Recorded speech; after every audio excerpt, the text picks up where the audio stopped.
Welcome back. इस video में हम शेप लेयर को एक नए तरीके से बनाने की कोशिश करते हैं। इससे पहले हमने यही देखा कि आप इन टूल्स के जरिए कोई भी चीज़ ड्रॉ करें तो वो एक शेप ऑटोमेटिकली बन जाती है, या यहाँ पे पेन टूल सेलेक्ट करके आप कुछ भी ड्रॉ करें तो इस तरीके से भी आपकी शेप लेयर एक बन जाती है। देखें, ये दो शेप लेयर्स बन गई हैं। अभी एक और तरीका है शेप लेयर बनाने का, तो हम उसको डिस्कस कर लेते हैं। वो भी बहुत ज़रूरी है जानना। तो लेट्स हैव अ लुक। मैं इन सारों को कंट्रोल ए करके, इन सारी लेयर्स को कंट्रोल ए करके मैं कर देता हूँ डिलीट। मैंने कर दी डिलीट। अभी शेप लेयर बनाने का एक और तरीका ये है कि आप यहाँ पे राइट क्लिक करें, न्यू करें और ये यहाँ पे ये शेप लेयर बना दें। यहाँ पे क्लिक करें तब भी शेप लेयर बन जाती है। देखिए ये शेप लेयर बन गई है। या आप यहाँ पे चले जाएं लेयर में और न्यू में जाएं, ये सारे सेम ऑप्शन वहीं पे भी अवेलेबल हैं। यहाँ पे क्लिक करें और शेप लेयर ऊपर क्लिक करें तब भी एक शेप लेयर बन जाती है। ये दोनों शेप लेयर बन चुकी है। तो इस तरह शेप लेयर बनाने का मसला ये होता है कि यहाँ पे कंटेंट कोई नहीं होता, ये बिल्कुल खाली शेप लेयर है। शेप लेयर का नाम तो है लेकिन इसके अंदर कोई कंटेंट मौजूद नहीं है। तो कंटेंट कैसे ऐड किए जा सकते हैं? एक तो वही तरीका है कि आप यहाँ से जाएं और कुछ ड्रॉ कर लें तो ये कंटेंट ऐड हो जाएगा इस शेप लेयर के ऊपर, जो भी सिलेक्टेड लेयर होगी। मैं इसको सिलेक्ट करके इसको कर लेता हूँ यहाँ से डिलीट। ये मैंने जो है डिलीट कर दी और इस शेप लेयर को भी मैं कर देता हूँ यहाँ से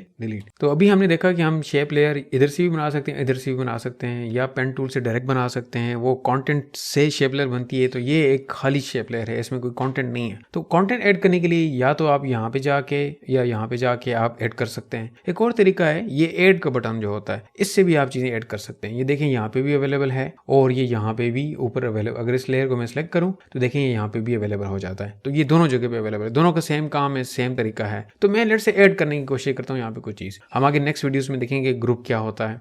और देन कहता है रेक्टेंगल, एलिप्स, पॉलीस्टार, पैथ, ये वही वाले ऑप्शन जो यहाँ पे अवेलेबल हैं, बेसिक यहाँ पे अवेलेबल हैं। देन फिल स्ट्रोक, ये आगे हम जाके देखते हैं ये क्या होता है। लेट्स से मैं यहाँ से रेक्टेंगल ऐड कर लेता हूँ। देखिए ये रेक्टेंगल ऐड तो हो चुकी है। अगर मैं सिलेक्शन टूल से खाली जगह क्लिक करता हूँ ये गायब हो जाती है। देखिए नजर आ रही है यहाँ पे है तो, लेकिन ना इसका कोई फिल है ना ही इसका कोई स्ट्रोक है। अगर मैं ये इसका स्ट्रोक एंड फिल ऐड करने की कोशिश भी करता हूँ यहाँ से राइट में, जो भी करूँ यहाँ पे या इधर क्लिक करके या इधर क्लिक करके, जो मर्जी मैं करूँ, देखिए यहाँ पे नन सेलेक्ट नहीं हुआ पड़ा बल्कि सॉलिड हुआ पड़ा है, लेकिन स्टिल यहाँ पे इसका फिल आ नहीं रहा। सेम केसेस विद स्ट्रोक, मैं जितना बड़ी छोटा मर्जी बड़ा करूँ तो इसके ऊपर स्ट्रोक लग नहीं रहा। तो यहाँ पे फिर सवाल ये है कि इसका स्ट्रोक किधर है और कहाँ से आएगा। तो अभी हम समझ लेते हैं ये मसला है क्या। देखें ये जो लेयर है इसके अंदर जो है आपने यहाँ से ऐड किए हैं चीज़ें, तो इनके साथ हर प्रॉपर्टी को ऐड करेंगे तब ये चीज़ें एप्लीकेबल होंगी। ऐड करने का क्या मतलब है, ये आपने रेक्टेंगल पैथ तो सिलेक्ट कर लिया लेकिन इसका जो प्रॉपर्टी है फिल वाली या स्ट्रोक वाली वो आपने इनेबल ही नहीं की हुई। तो आप जितना मर्जी के साथ यहाँ पे झगड़ते रहें तो ये इनेबल नहीं होगी। तो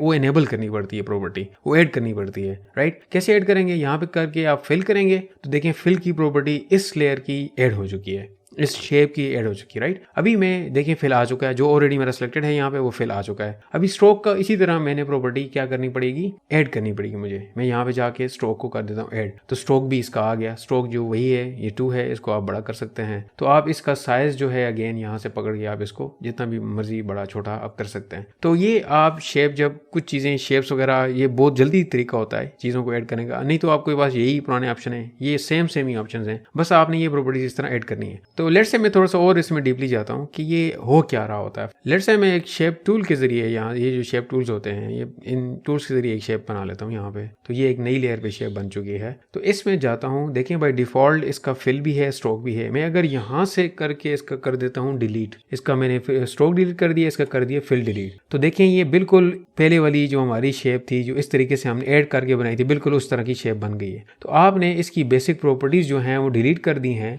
अभी आप जो मर्जी इसके साथ करें इसका फिल वगैरह नहीं आएगा राइट, अनलेस एंड अनटिल इसका स्ट्रोक भी नहीं आएगा। आप जो मर्जी इसके साथ करते हैं, ना इसका फिल आएगा ना स्ट्रोक आएगा, बिकॉज आपने इसकी प्रॉपर्टीज में जाके वो फिल और स्ट्रोक की प्रॉपर्टी क्या कर दी है, डिलीट कर दी है। तो उसको वापस लाने के लिए आप यहाँ पे ऐड में जाएंगे और इसकी फिल ऑन करेंगे और देन इसका जो है वो स्ट्रोक भी ऑन कर लेंगे। तो दोनों प्रॉपर्टीज इसकी वापस आ चुकी हैं। आज की वीडियो में हमने ये देख लिया कि शेप लेयर को ऐड करने के और भी बहुत सारे तरीके होते हैं। एक तरीका तो जो जनरली हम फॉलो कर रहे होते हैं वो ये होता है कि आप कंटेंट के जरिए शेप लेयर क्रिएट कर रहे होते हैं, कि आप कंटेंट बनाते हुए कंटेंट बनाते हैं और साथ में शेप लेयर बन जाती है। एक तो ये तरीका है और जनरली हम यही कर रहे होते हैं। या तो पेन टूल से भी आप ये काम कर सकते हैं, पेन टूल को सिलेक्ट करके आप बनाएंगे तो कंटेंट बनाते हुए आपकी लेयर बन जाएगी। एक तरीका तो कॉमन यही कर रहे होते हैं। या दूसरा तरीका भी हमने डिस्कस कर लिया जो कि थोड़ा सा डिफरेंट है। फिर दूसरा तरीका हमने डिस्कस कर लिया कि आप शेप लेयर पहले ऐड कर लें, फिर कंटेंट उसके इस तरीके से भी आप ऐड कर सकते हैं। तो ये सारी प्रॉपर्टीज आपको ऐड करनी पड़ेंगी, खुद से ये ऐड नहीं होती। इस वीडियो में इतना ही। नेक्स्ट वीडियो में हम ये देखने जा रहे हैं कि फिल और स्ट्रोक की जो डिटेल्स हैं ये क्या होती हैं, ये सारी डिटेल्स हम डिस्कस करने जा रहे हैं। तो मिलते हैं नेक्स्ट वीडियो में।